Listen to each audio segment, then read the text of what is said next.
বুকুখন সেউজ কৰি শীতল বতাহ এচাতি হৈ আহিছিলা মোৰ বুকুৰ ভিতৰলৈ। মিঠা মিঠা শব্দ আৰু বিশ্বাসৰ সপোনে হৃদয়ৰ দুৱাৰখন নিজেই খুলি লৈছিলা। প্ৰেমৰ শিপাৰে মেৰিয়াই মেৰিয়াই ধৰিছিলা হৃদয়ৰ প্ৰতিটো কোঠা। ভাঙি দিছিলা সকলো গোপনীয়তা, হেৰুৱাই পেলাইছিলোঁ ধীৰে ধীৰে তোমাৰ গোপনীয়তাৰ নিচাত।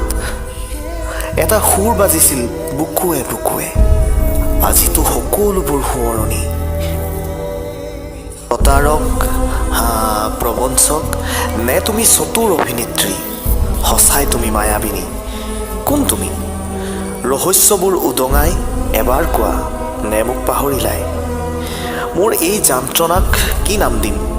এয়া কি তোমাক ভাল পোৱাৰ আৰু বিশ্বাস কৰাৰ পৰিণতি? কবিতাটো লিখিছে সন্তোষ ফুকন তিনিচুকীয়া আৰু আবৃত্তি কৰিছে পলাশজ্যোতি দত্ত।